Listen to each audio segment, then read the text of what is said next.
Hi,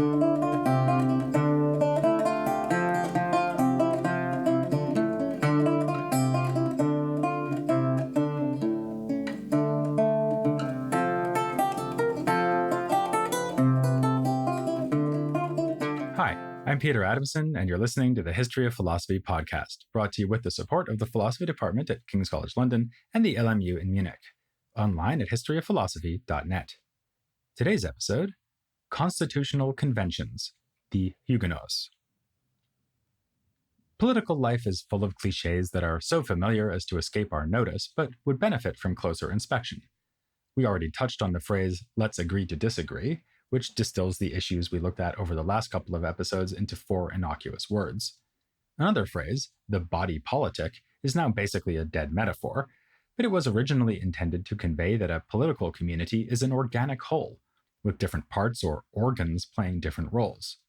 Or take the phrase public servant, which we routinely apply to our politicians and which they hasten to apply to themselves. If you think about it, that phrase has deep implications. It suggests that the leader serves at the pleasure of the people and ultimately has to do what they say rather than vice versa. Indeed, if the people are the master and the political leader the servant, then the people should be able to get rid of the leader if they are minded to. The 16th century may have been the first time that anyone in European intellectual history started to take this idea seriously. Certainly, the notion that the ruler should look to the good of the ruled was a very old one. In the first book of his Republic, Plato said that a ruler is like a shepherd who needs to tend to the welfare of his flock, and that analogy was repeated many times thereafter. But for the most part, this was advice given to autocratic rulers, and they might choose to take the advice or not. If you want to be a good ruler, you should be looking after our advantage and not your own, so be a good ruler. Please? There were few institutions and few political theories that would actually force or require the ruler to do so, or threaten him, it was usually a him, with dire consequences if he failed. Medieval and Renaissance political thought was dominated by that metaphor of the body politic. The ruler is the head of the body, its best part, and the one that steers the rest from above. As for why one man should occupy that privileged place, the usual explanation was one that was hard to argue with: God put him there. Of course, if this podcast series has taught us anything, it's that such sweeping historical claims are at best only partially true. So here, too, one can think of exceptions like the Magna Carta in England or Marsilius of Padua, who argued in the 14th century that rulers acquired their authority through popular consent. But Marsilius was a man ahead of his time, and that time would turn out to be the 16th century. The concept of popular sovereignty was embraced above all by Protestant thinkers, especially the Huguenots in France, though, as we'll find out later on, their position was taken in a still more radical direction by Protestants in the British Isles. Of course, the Protestants were a minority in France, and their political theory was a minority opinion, but it started to gain traction and, ironically enough, would be used by Catholics once the political tide turned. Even before the Huguenots got going, there was a debate in France between more absolutist and more constitutionalist political theories. This debate especially concerned the question whether kings are subject to the law or above the law. A relatively constitutionalist position was taken in a work entitled The Monarchy of France, published in 1519 by Claude de Seyssel. Seyssel was a legal scholar and royal courtier who was far from interested in weakening the monarch's hold on power. To the contrary, he argued that unchallenged, single, personal rule was needed to restrain dissension amongst the people. He used a metaphor for this that we previously considered at length when talking about Machiavelli. The different factions or classes in the community are like the 4 humors recognized by medical theory, and need to be held in balance if the body politic is to be healthy. So the monarch must have all power and authority to command and do what he wishes. Yet he is bound by what Seyssel calls 3 bridles. The ruler must obey religion, natural justice, and, most interestingly, what Seyssel calls police. He doesn't mean the cops, no one is coming to arrest his supreme sovereign, but the traditional laws and customs of the nation. Still, this is all presented more as advice on how to be a good and admired king. It's a ruling suggestion, not a serving suggestion. As timid as Seyssel was from the viewpoint of a genuine constitutionalist, he was far from the most absolutist of theorists. In fact, French political ideas evolved in a more autocratic direction toward the middle of the century. The organic metaphor of the single body whose parts play different roles was phased out in favor of a simpler story: the king is on top, everyone else is on the bottom. Even the requirement for the king to seek advice was de-emphasized. We can observe this tendency toward the end of the reign of Francis I and under his successor, Henry II, who reigned from 1547 to 1599. Around this time, Charles de Moulins was pushing to its limits the long-standing idea that the king is a living law. Throughout every part of this kingdom, proclaimed de Moulins, the king is the source of all justice, holding all jurisdictions and enjoying full authority. It would be downright incoherent to suppose that any lower authority can stand in judgment over the king. They are merely extensions of his power, so he would in effect be judging himself. No less absolutist was an author already known well to us, Guillaume Boudet. We met him as the jewel in the crown of French humanism, but he also argued on behalf of the real French crown. In his Mirror for Princes, he positively discouraged the ruler from sharing power with anyone, stating that kings are not subject to the laws and ordinances of their kingdom as others are. Now, as you might recall, Boudet benefited from the support of King Francis. A man in that position had every reason to grant far-reaching authority to the monarch. If you like the king and what he is doing, and if you even have reason to think you might have the king's ear, absolutism looks pretty good. Conversely, if you see yourself and even your religious beliefs as being under threat by the monarch, then you might seek to put limits on his power.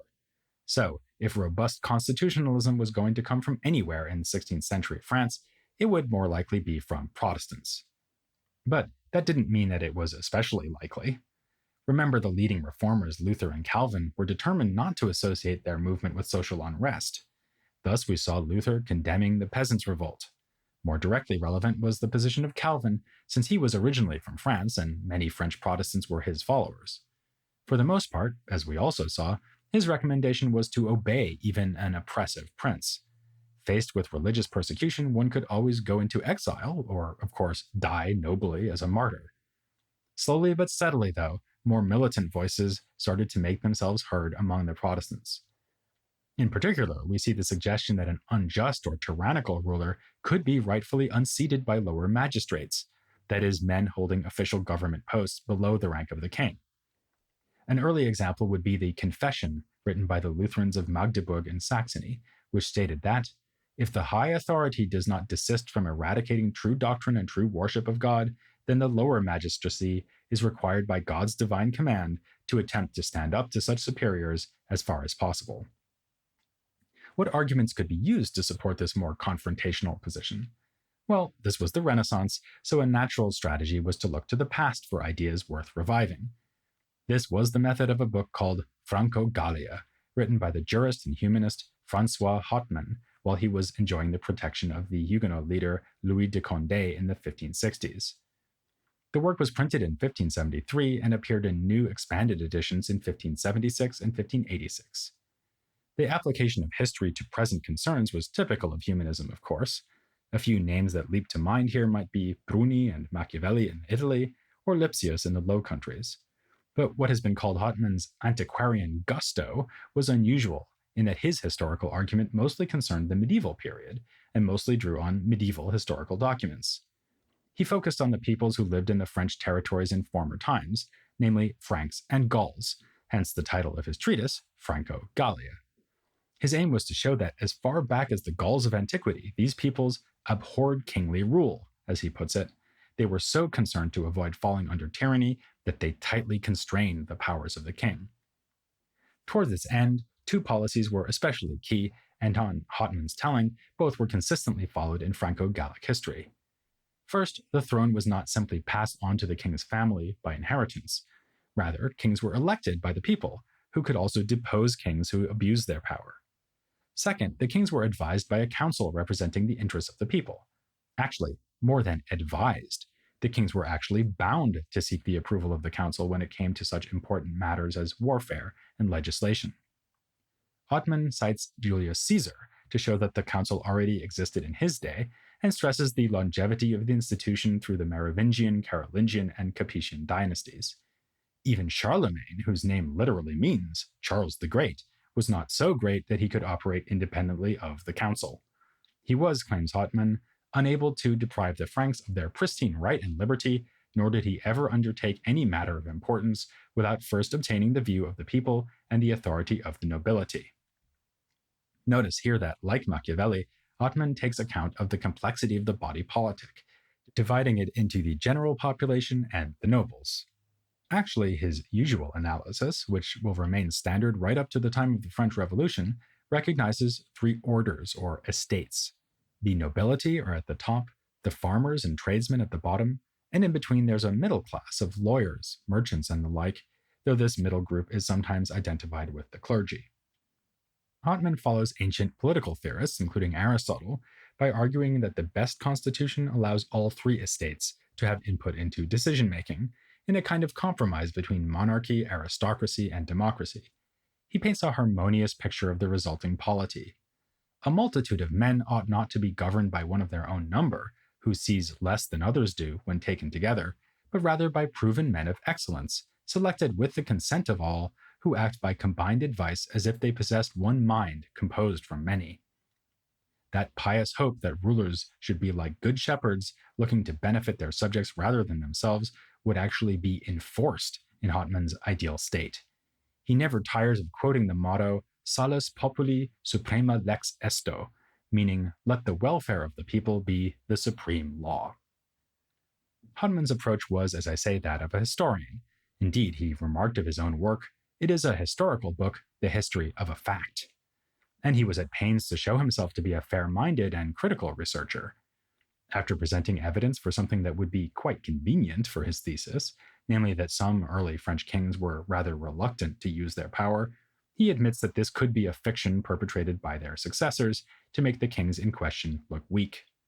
But of course, such displays of scrupulous scholarship are intended to make his argument all the more convincing. As a modern scholar has remarked, what gave the Franco-Gallia its potency was its very antiquarian nature. Many were not convinced, though. One of our former interview guests, Quentin Skinner, has remarked that the Franco-Gallia displays more than a touch of tendentious scholarship, and critics of Hotman like Antoine Matarel were thus able to point to distortions and omissions in his presentation of the historical record. Still, the treatise was meant to be just that, a presentation of the historical record. Its clear message remained implicit, namely that the ills of 16th century France resulted from breaking with Franco-Gallic tradition, from a culture in which the conventions had always been constitutional. Apart from the excesses of autocratic rule, Hotman is critical of allowing women to wield political power, hardly an innocent point to make during the time of Catherine de' Medici. As for where such corruptions come from, the answer is, and always had been, Rome. In antiquity, the Gauls suffered tyranny under the Roman Empire. In more recent days, the plague of lawyers manipulating the crown has been imported from the papal curia in Rome. Which is not to say that law in general is unwelcome from his point of view. He could hardly say that, being a jurist himself and having written texts fulminating against slavish devotion to ancient Roman legal custom. Rather, in place of a strong king, or still worse, a strong queen, Hotman wants a monarch who is truly fettered by the bridles that were only loosely draped around absolute rule by authors like Claude de Seyssel. The grounding of this argument in French history was a strength in that it was a tactic calculated to appeal to a wide and learned audience, but it was also a weakness. Even if you believed Hotman's rather partial and tendentious version of history, you might respond as did the aptly named absolutist Louis Leroy, why would we need or even want to imitate the early medieval barbarians of the Merovingian and Carolingian times? A more principled rationale was needed, and for it the Huguenots turned to a rather ironic source, the medieval theory of natural law, developed by such stalwart Catholic authorities as Thomas Aquinas. This has led the aforementioned Quentin Skinner to observe that, even if most constitutionalists in this period were Calvinist, they were not using originally Calvinist arguments. Instead, they could borrow the idea that humans were born into a natural state of freedom, and enter voluntarily into an agreement to obey a ruler who will look after their common interests. If a legally appointed ruler fails to do this, and becomes a tyrant instead, the people no longer have to obey him. This account of political authority became more appealing to the Huguenots in the wake of the St. Bartholomew's Day massacre. Hotman apparently wrote his Franco-Gallia before that outburst of violence, though it was published afterward. This explains its rather detached, primarily historical approach. It was a contribution to a debate between constitutionalists and absolutists, not a broadside in a literally life and death struggle. A more urgent tone would be struck after the massacre by Theodore Beza in his On the Rights of Magistrates over Their Subjects, published without his name in 1574. The title is ironic. He really intends to address the duties of magistrates and the rights of subjects. Those rights are also explored in the most famous Huguenot political treatise, Vindiciae contra Tyrannos. The title is hard to translate. The second part obviously means against tyrants, but vindicatio is a legal term with a more complicated sense, along the lines of a decree concerning someone's freedom. It was written in 1579, and again published anonymously. Obviously, such tracts appeared at considerable risk to their authors. In this case, the author is generally agreed to be Philippe du Plessis Monet, and I will refer to him as Monet, even though the attribution is not absolutely certain. Both Beza and Monet are influenced by Hotman, and they repeat his arguments about the traditions of France. But, as I've just explained, they defend constitutionalism on more abstract grounds. There is no king without a people, but the reverse is not true. Rather, the people had to come together to appoint their ruler, and they must have had mighty good reasons for doing so, since, as Monet notes, humans are free by nature, impatient of servitude, and are born more to command than to obey. The only possible explanation is that they expected to reap significant benefits from the contract with their ruler, notably protection of their persons and property and the maintenance of justice in general. Thus, the ruler needs explicit consent to take property away from subjects, as when imposing taxes. In fact, nothing belongs to the king except his own personal wealth. Whatever is held by the crown is only given to it for safekeeping.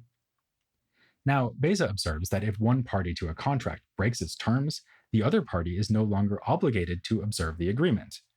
Monet, in fact, says that the subjects are only conditionally bound to the ruler, whereas he is bound unconditionally to them, because his office exists only for their benefit.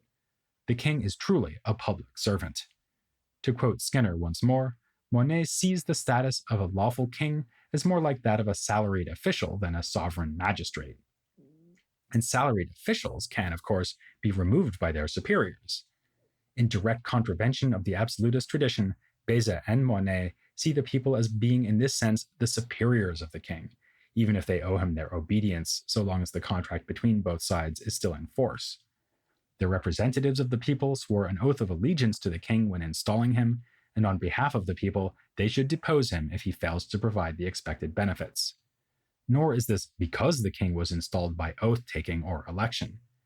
In a contrast to what we saw in Hotman, it is natural law, and indeed plain common sense, that the people would never have agreed to shackle themselves to the will of a tyrant.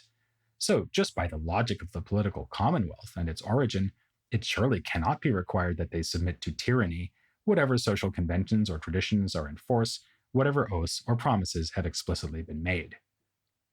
The question now becomes, what should actually happen when the contract is broken? Here, our two authors pull back from the most radical possible conclusion, which would be that any member of the population can remove a tyrannical ruler by killing them, if necessary.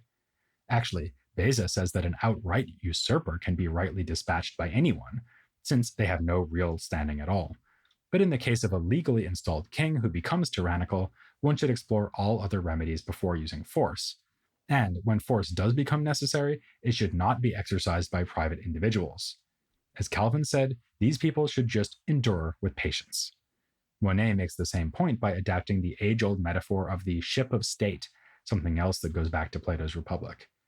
The crew of a ship should clearly not stand by if the captain gets drunk and steers them toward the rocks. But not just any deckhand is allowed to throw the captain overboard, the officers have to do it. Just so, private individuals should look to government officers, who are the representatives of the people's will. In other words, it is the role of magistrates lower than the king to remove the king who has become a tyrant. The officials have not just the right to do this, but even the duty to do it. Now, this is not to say that the magistrates can rise up against the king as soon as he deviates from ideal justice.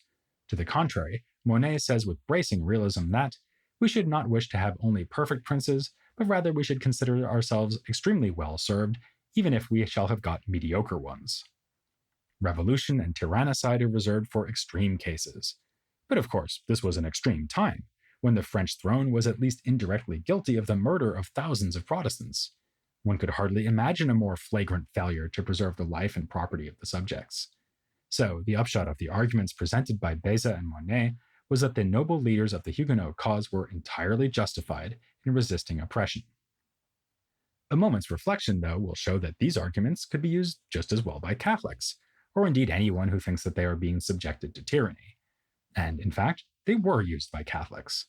In 1588, King Henry III turned against those staunch supporters of Catholicism, the Guise family, and had two of them executed. French Catholics reached for the same theories of popular sovereignty to argue that Henry was a tyrant. The theologians at the Sorbonne declared him no longer a rightful monarch, and a pamphlet published in support of the Catholic cause faithfully repeated Huguenot reasoning. The people made the kings and submitted itself voluntarily to their power. When the kings abuse their power, the people can pull them down as easily as they created them. Again, it seems that sympathy for absolutism lasted only as long as agreement with the policies of the supposedly absolute monarch. The ecumenical appeal of popular sovereignty might help to explain why the most radical French political treatise of the era was penned by someone who never left the church, Etienne de la Boétie. He died young in 1563 at the age of only 32. He was then memorialized in the writings of his close friend Montaigne, who emphasized that La Boétie was a good citizen and a good Catholic. Montaigne was moved to these apologetic remarks by an extraordinary work that La Boétie had written when he was barely an adult. It was called On Voluntary Servitude, and its paradoxical title already reveals quite a lot about its contents. La Boétie was deeply puzzled by the fact that people do the very thing that was emphasized by constitutionalists like Hotman, Beza, and Monet. They willingly place themselves under the authority of another man.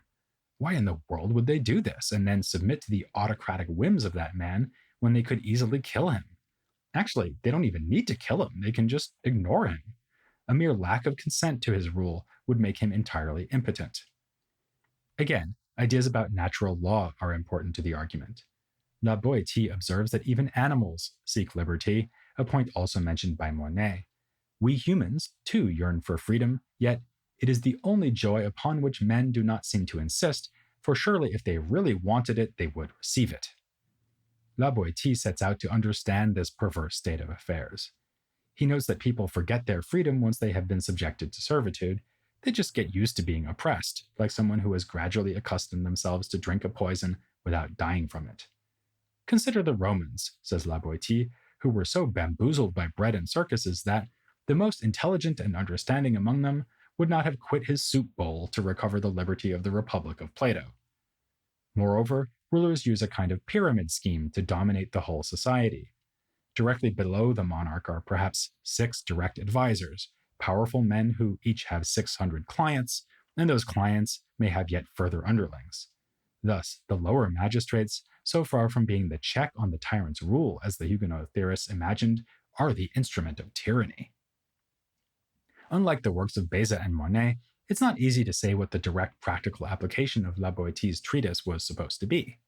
Maybe none at all. It's been suggested that the treatise is not as radical as it may seem, but in fact elitist and conservative, because its author cannot imagine any real resistance to tyranny. If we did manage to kill our tyrant, another would just replace him. Perhaps, but La Boétie's lack of concrete revolutionary zeal comes along with some genuinely revolutionary political ideas. The reader of On Voluntary Servitude comes away wondering not so much under what circumstances people may resort to the extreme step of deposing their monarch, as whether monarchy could ever be more than an illegitimate trick in the first place. Behind the pomp and circumstance of the French court, there is just one single little man, as La Boétie puts it. If you submit to that man, it's your own fault. These were implications that disquieted even La Boétie's open-minded friend Montaigne, so you can only imagine how they would have been greeted by partisans of royal absolutism.